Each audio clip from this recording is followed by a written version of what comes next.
Does it ever feel like you're a marketing professional just speaking into the void? But with LinkedIn ads, you can know you're reaching the right decision makers, a network of 130 million of them, in fact. You can even target buyers by job title, industry, company, seniority, skills, and did I say job title? See how you can avoid the void and reach the right buyers with LinkedIn ads. Spend $250 on your first campaign and get a free $250 credit for the next one. Get started at linkedin.com/campaign. Terms and conditions apply. Hey, it's Paris. You know I love sparkly things, right? Like stars. Duh. And thanks to Hilton and AutoCamp, I just slept under them. Picture me, serving looks by the fire outside my luxurious Airstream, making s'mores with the kids, while a national park is our backdrop. The great outdoors meets Hilton hospitality. That's hot. Explore all the new ways to stay at Hilton.com. Hilton for the stay.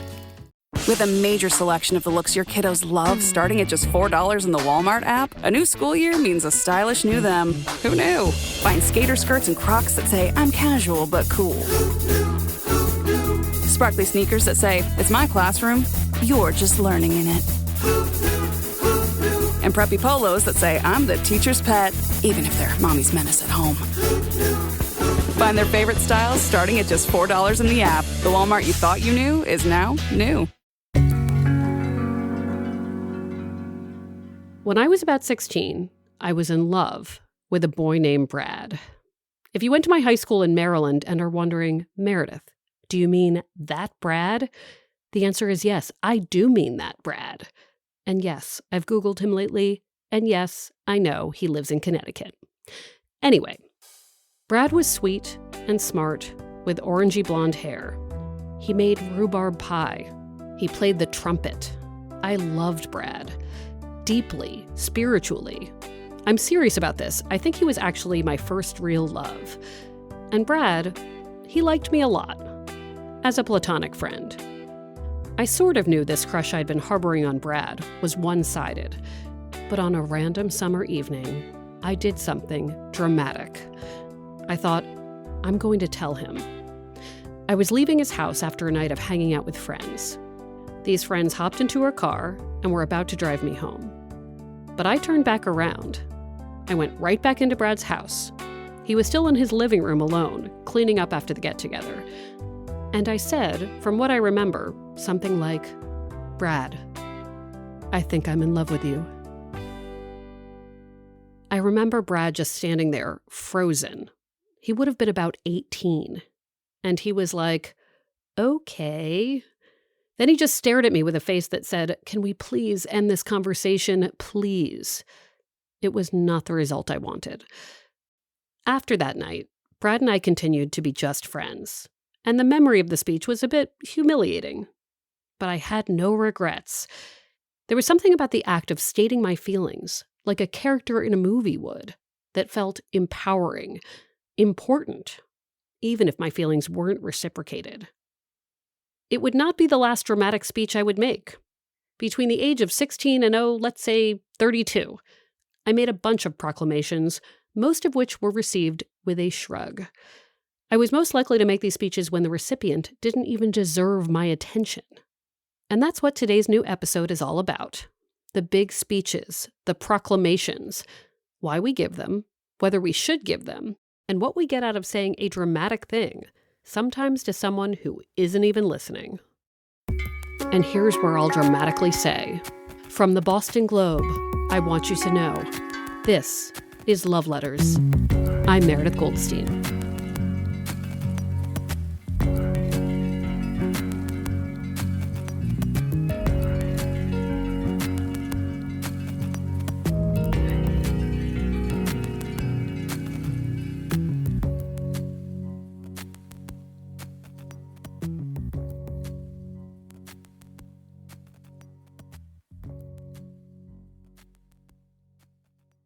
I am thrilled to be back with new episodes and excited to welcome a really cool guest and delightful person.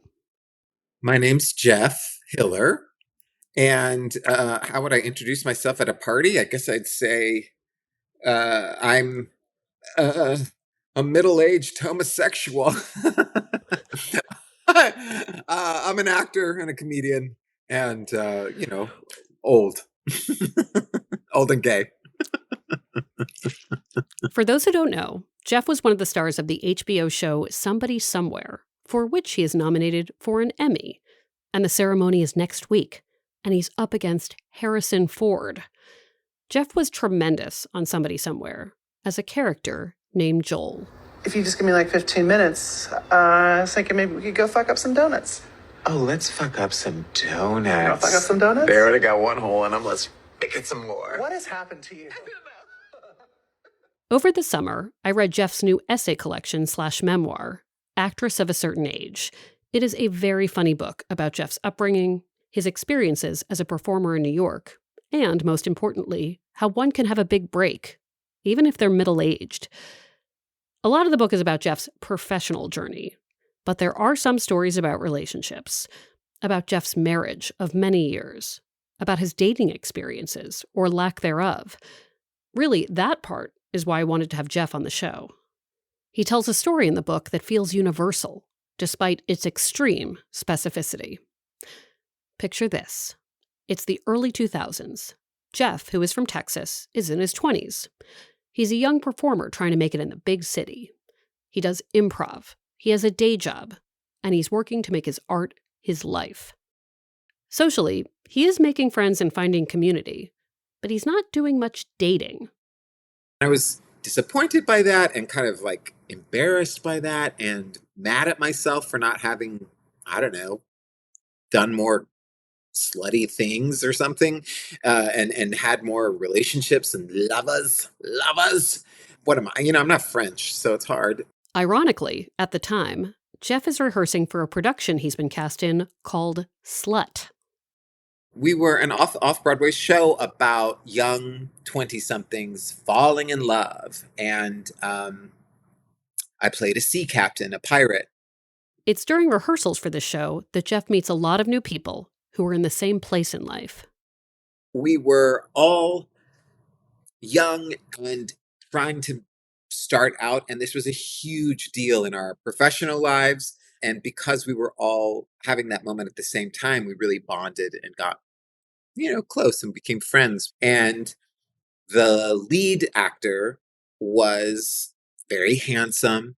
Jeff is going to call this handsome actor Freddie.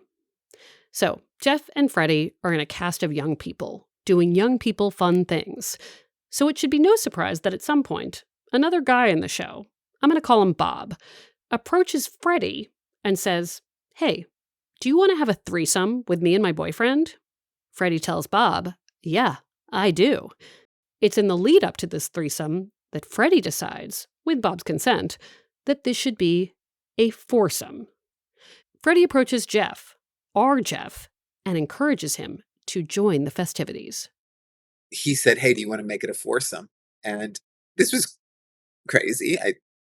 I was like going from 0 to 100. Like I barely had any twosomes. So to all of a sudden have a foursome was, above my pay grade, but I wasn't going to say no, Everybody heads back to Bob's place in Queens for the foursome.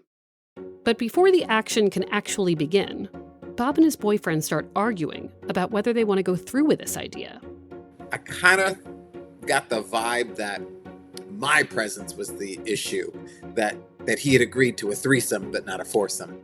And, fair. Jeff and Freddie are awkwardly waiting this out. Like, do we stay? Do we go? Freddie and I were we were literally hiding underneath a blanket, just trying to not be present. And finally, the fight had lasted so long that we just crawled out of the apartment. And then we didn't have anywhere to go. He lived deeper in Queens, and I lived in the East Village at the time. And so we just parted ways, and I don't even think I kissed anybody that night. After this evening, everybody goes back to rehearsals. And weirdly, Bob doesn't ever bring up the almost foursome. It's like it never happened, which turns into kind of a bonding thing for Jeff and Freddie. Like, wow, that was weird. The foursome that wasn't. It's through this weirdness that Jeff and Freddie start connecting more with each other. Then they start seeing each other. We started dating, which means we would go to a bar, he would get crazy drunk, and then he would stay at my house in the East Village because it was in Manhattan and he lived in very far away Queens. This doesn't sound very romantic, but it is a very 20-something relationship. Sure, maybe Freddie is using Jeff for his apartment in a cool neighborhood, but for Jeff, who doesn't have much dating experience at the time, it feels big and fun and important. I had never even gone on a date. I had had some, I'm gay, so gay culture, we just because you haven't had a date doesn't mean you haven't had a lot of sex. And I wouldn't say I had a lot of sex, especially compared to gay people. I had had sort of anonymous hookups, but I'd not really ever had a date. Like, even just like a date, like where you have dinner and talk to each other. So to have someone who I knew his first name and last name, and I had been to his house and he had been to my house, and we had done this show together, and it felt like we were doing art, and everyone in the cast knew that we had sort of been hooking up and seeing each other, and so it felt, all of the women in the cast would come to me and be like, "Oh my God, you and Freddie." It felt like for the first time I had what I'd always wanted. And so consequently, Meredith, I fell in love with him. I mean, I was in love with him. I thought about him all the time. I was talking about it with all of my pals and like my coworkers at my day job. But there isn't a lot of consistency in the relationship. Freddie is not the classiest when it comes to respect and decency. They're not really defining what's going on. And Freddie does whatever Freddie wants. I kept a journal at this time. I've kept journals sporadically for the last, 25 years or so. And I usually tend to keep journals when I'm having some emotional turmoil. So of course I was doing it during this. And so I went back and realized, oh my gosh, this happened like 3 or maybe even 4 times where he would completely ghost me, would not call me or speak to me for a period of time, and then would show up and confess that he had been having an affair with someone else, usually an ex-boyfriend or something. And I would say, "Oh, that's okay," because we hadn't made any sort of decisions about monogamy or anything like that. And so I was like, "Oh, okay." And It seems like it's bound to fall apart, mostly because the show ends. So there's no built-in way for Freddie and Jeff to see each other. But then, as if he has seen the light, Freddie offers more.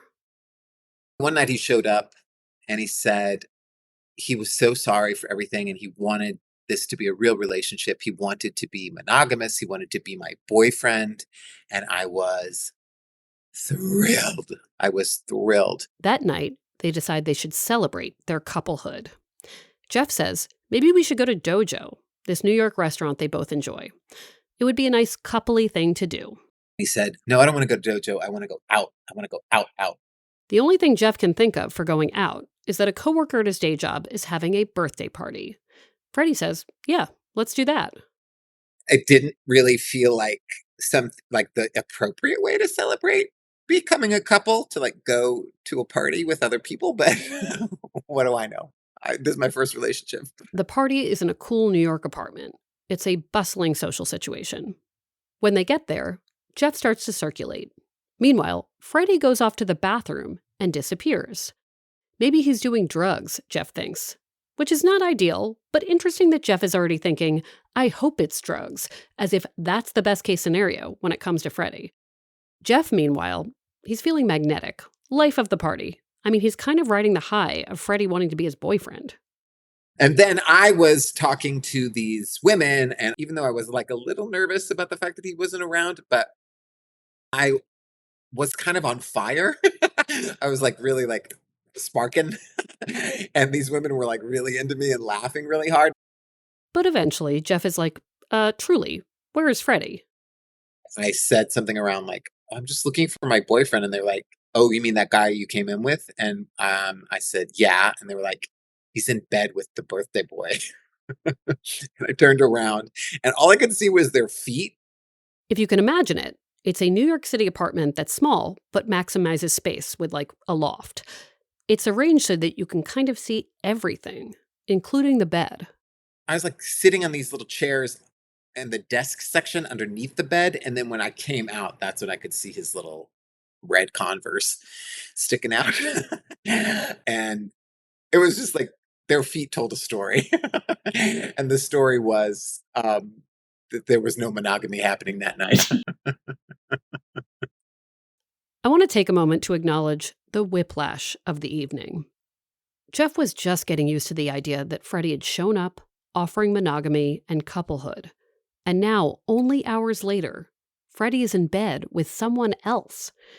In this moment, Jeff gathers his emotional strength and approaches the bed. He says to Freddie, I want to leave. And he said, I'm not ready to leave.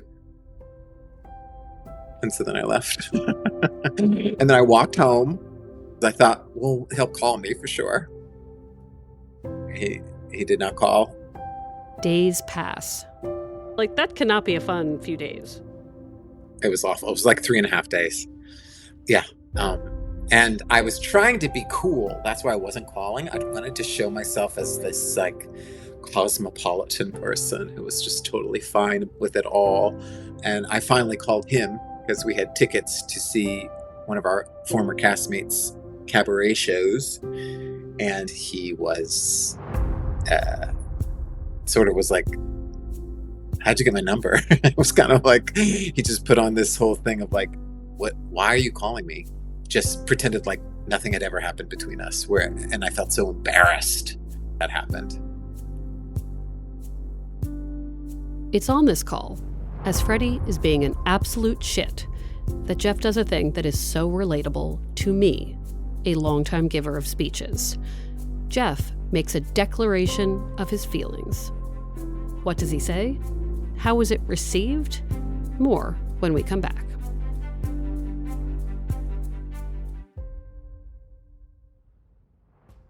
I want to tell you about a show I've been binging lately. It's called Sorry I Missed This. It's about navigating life and finding happiness with ADHD, which I do not even have, but I do have 15 other problems that make it hard for me to do and focus and be kind to myself. This podcast takes that on with humor, empathy, and expert guests. There are fantastic episodes about dating with ADHD and how having ADHD can affect relationships. I loved a recent one about how to be a better listener. Host Kate Osborne has ADHD and a background in sex ed, so she gets what we talk about here. So many of us are overtasked and distracted, and then we feel like we're treading water with everything and everyone. Try Sorry I Missed This, calm yourself, and enjoy wherever you get your podcasts. You may have heard of HelloFresh. They send chef-crafted recipes and fresh ingredients right to your door. But this summer, they've leveled up in a big way. HelloFresh is bigger, healthier, and tastier. Let's start with bigger. HelloFresh has doubled its menu. That means 100 options every single week, from seasonal dishes to global flavors. Then there's healthier with high-protein recipes and veggie-packed meals. I will tell you I ate lots of good broccoli in a recent HelloFresh meal. And of course, tastier. HelloFresh now delivers steak and seafood recipes every week at no extra cost. I love using HelloFresh, and you will too. The best way to cook just got better. Go to HelloFresh.com/loveletters10FM now to get 10 free meals and a free item for life. One box with active subscription. Free meals applied as discount on first box. New subscribers only. Varies by plan. That's HelloFresh.com/loveletters10FM to get 10 free meals and a free item for life. Love Letters is brought to you by Hers. Hers knows that everyone is talking about weight loss drugs and the price of weight loss drugs. They know it's hard to believe that these drugs can actually be accessible. Hers wants to make the process simple, supportive, and entirely online so you can start strong and stay strong from wherever you are.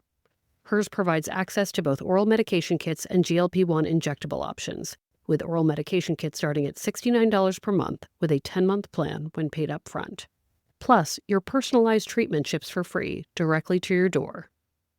You can start your free online visit today at forhers.com/loveletters. That's forhers.com/loveletters for your personalized weight loss treatment options. forhers.com/loveletters. Weight loss by Hers is not available everywhere. Compounded products are not approved or reviewed for safety, effectiveness, or quality by the FDA. Prescription required. See website for full details, important safety information, and restrictions. Actual price depends on product plan purchased. To catch up, it's the early 2000s. Young Jeff Hiller, inexperienced in dating, has been sort of dating fellow actor Freddie. In the span of one night, Freddie goes from suggesting a monogamous relationship to hooking up with a random guy in front of Jeff. In the aftermath, Jeff has gotten Freddie on the phone, and Freddie is basically behaving like they never dated at all. Faced with this rejection and disrespect, Jeff makes a declaration. I just said to him, I just want you to know you were the first person I ever loved, and I will never forget you. So beautiful. So poetic. What was Freddie's response? Did he say, Jeff, you mean the world to me, but I wasn't ready? Or, Jeff, you deserve so much better, and I wish you all the best? No, he does not. He said, okay, drama queen.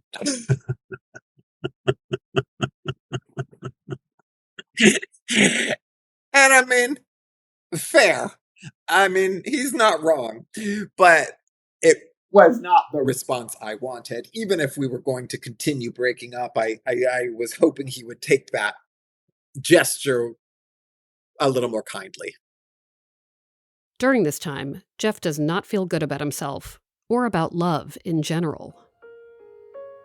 I listened to Rufus Wainwright's Poses album just over and over and over again on a Discman. That gives you an idea of what time of our lives this was. And to this day, I can't even hear Rufus Wainwright sing at all, which is terrible. He's a wonderful, wonderful performer, but just his voice, which is so iconic and distinct, takes me back to that time immediately. And it's such a depressing time.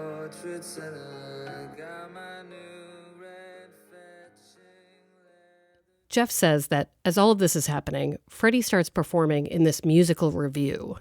I didn't put this in the book, but I'll tell you and your beautiful listeners that I knew that he was doing a concert at on 14th Street. Jeff is even secretly hoping he might run into Freddie. And I purposely walked down 14th Street every night, hoping I would run into him. I didn't run into him, but I did walk down 14th Street every night. In the moment, Jeff doesn't feel great about the fact that he admitted his big feelings on the phone in such a big way. Somehow, saying it to him, I actually felt like I lost a little power. But was there actually dignity lost? Who was Jeff's declaration of love really for, anyway? I make a case to Jeff that none of us should have regrets about making big speeches, even if it is cringy later. I will present my evidence board to him and to you. Jeff uses the word humiliating when talking about all of this. And sure, it does sound humiliating. But I come from the school of not giving a shit about dignity. Because you know who makes big speeches? Main characters in movies. I know that movies lie to us about what big speeches can do. Films tell us that if we dramatically state our intentions, it works out beautifully most of the time. I am quite sure my speech to Brad back in the day was probably modeled after the speech Harry gives to Sally at the end of When Harry Met Sally. And it's not because it's New Year's Eve. I came here tonight because when you realize you want to spend the rest of your life with somebody, you want the rest of your life to start as soon as possible. That's an amazing speech that somehow also involves a lot of backhanded compliments. Julia Roberts has made a career delivering speeches to men who stand there and stare at her and just kind of shrug. In Notting Hill, for instance, she makes an epic speech to a guy who rejects her, at least in the moment. I'm also just a girl, standing in front of a boy, asking him to love her. Her best speech, in my humble opinion, is in My Best Friend's Wedding. It's so heartfelt that it feels like she wins, no matter what. Choose me, marry me, Let me make you happy. I won't spoil the end of my best friend's wedding for those who haven't seen it, but the movie ends the way I want it to, despite the good speech. The point is, if Julia Roberts can make a begging speech look cool, that means it is cool, because she is speaking her truth, behaving like the vulnerable main character we're all rooting for. By the way, talking about this reminds me of my best friend, who, when she was in her 20s, called a guy who absolutely was kind of ghosting her and yelled, "Don't ever call me again." And he was like, "Okay, you literally called me." That was main character behavior, even if it was embarrassing. That brings me to my second point.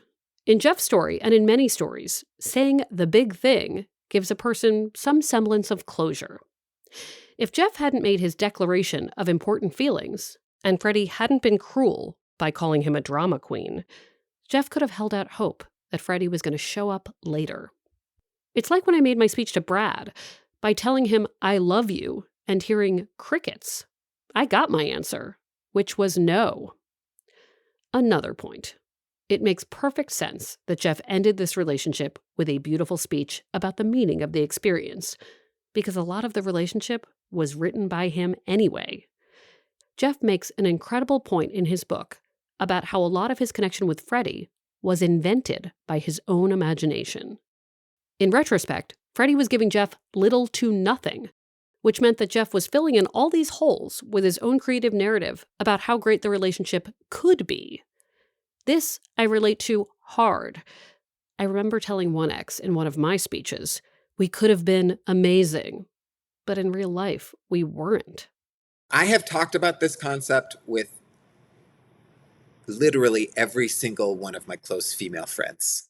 Be they lesbian or straight or trans, everyone I know who identifies as female has had this issue. And I know that the binary means nothing, but whatever, this is my experience. Someone isn't giving you a lot of information about what they're thinking about and what they're feeling. You tend to create that information. And unfortunately, I should just speak for myself. My imagination tends to be more generous than usually the partner actually is. And I believe that they are curious and interesting. And because they're so quiet, I think like, oh, they're so deep and profound and they have these interesting thoughts, but they're shy and they can't figure out how to talk to me. And the truth is, usually they're just quiet because they don't like to talk much and they're not having the feelings that I am believing that they are having. And so when, the relationship goes south and they're like, what? I wouldn't even into this that much, because I've created this whole, as you said, 3-novel arc for our relationship. It makes it even harder to get over and to just heal from that. Something Jeff realizes, that I realize with him, is that declarations and speeches can be more likely to happen when someone isn't being treated right. Back to movies. If Harry hadn't been awful to Sally after having sex with her in When Harry Met Sally, he wouldn't have had to make that big New Year's speech. And in Jeff's case, the way he writes in the book about his actual wonderful husband and talks about their relationship, it sounds wonderful, good, so good that there's no reason to run around giving groveling speeches. The intimacy becomes so much less grand. It's less like sweeping and poetic, and it's more like, hey, I this is important to me. Can we work on this together? It's less like, I want you to know you've been so important to me. Like that, I don't ever make that speech, even though he has been one of the most important people in my entire life.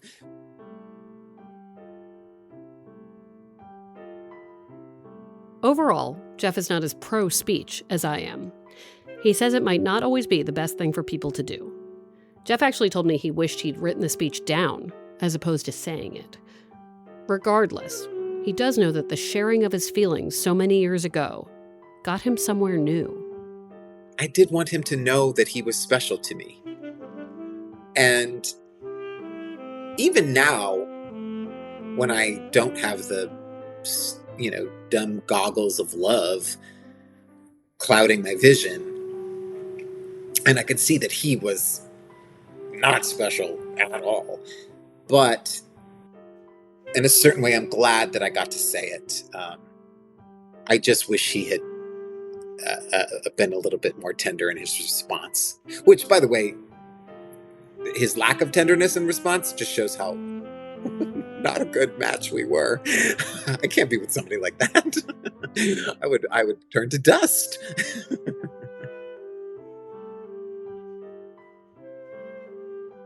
Now, this is my last thought on all of this. I never thought of myself as someone who would receive this kind of speech. But once, I got one. I think I didn't realize it until years later. A guy I knew, an acquaintance, emailed and was like, "Hi, I know we only casually know each other, but I think we're meant to be." And then he listed a bunch of reasons why. It was not creepy, by the way, just really earnest and flattering. But it didn't feel true or based in my reality at the time. I remember telling him something like, "Actually, I'm not as great as you think I am, and I'm not interested in dating right now, and I wouldn't be able to be that great to you." This nice man had invented all of this potential, but I couldn't even conceive of being the person he wanted. He'd basically just written fan fiction about what it could be like if we were a couple. Kind of like how Jeff had made Freddie more important than he deserved to be. Looking back, I hope I was really kind to that man who liked me. Because coming full circle, when I think about it, Brad was really nice to me. He was 18 and he didn't know how to absorb my 16-year-old feelings. And he was going to college and he just didn't want to date me. And from my memory, Brad eventually smiled and made me feel less ridiculous. I'm fairly sure that after I told him I loved him, he offered to drive me home. Our friendship was real. There was care and respect. I will be forever grateful that he did not say, "Drama queen." The point is, if you ever hear a speech like this, one of love and adoration, and it comes from an empathetic person who cares about you, maybe be as nice as you can. Because it took a lot to say it. I want to say, in these new episodes of Love Letters, there's not one big theme, but in recording a random assortment of stories, I have noticed that in each of them, there's a moment of clarity. In Jeff's case, one moment of clarity was seeing Freddie's feet in bed with another guy. But the real moment of clarity to me came after he gave that speech, realizing it was time to let go, that Freddie was never the guy, and that Jeff deserved better. Let's look for these moments in all of the stories. I'm so excited to share them with you. Jeff Hiller's book is hilarious, and I think it makes a very good birthday present for people figuring out who they are as they get older. The book is called Actress of a Certain Age. The Emmys are next week. I hope Jeff wins and makes the speech of his life. Love Letters is a production of the Boston Globe. Our producer is Christina Hanatu. Our executive producer is Kristen Nelson. Story edit, mixing, and mastering by Jasmine Aguilera. This episode was co-written by Jeffrey Kelly with production assistance by Ann Lee. Sound design by Christina Hanatu. Special thanks to Nancy Barnes and Linda Henry. Our music is from APM. Remember, Love Letters is also an advice column. Send any questions about dating, divorce, marriage, singlehood, whatever, to loveletters@boston.com. Find our newsletter at boston.com/Meredith. And if you like the show, please leave us a review. Especially if you have an ego, wouldn't you be like, "Oh my God, I used to hook up with that guy. I'm totally buying this," seeing if I mention it. Oh God, I hope he doesn't. I'm Meredith Goldstein.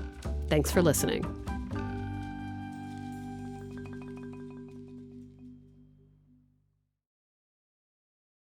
That's the sound of the fully electric Audi Q6 e-tron and the quiet confidence of ultra-smooth handling. The elevated interior reminds you this is more than an EV. This is electric performance redefined. Starting a business can seem like a daunting task, unless you have a partner like Shopify.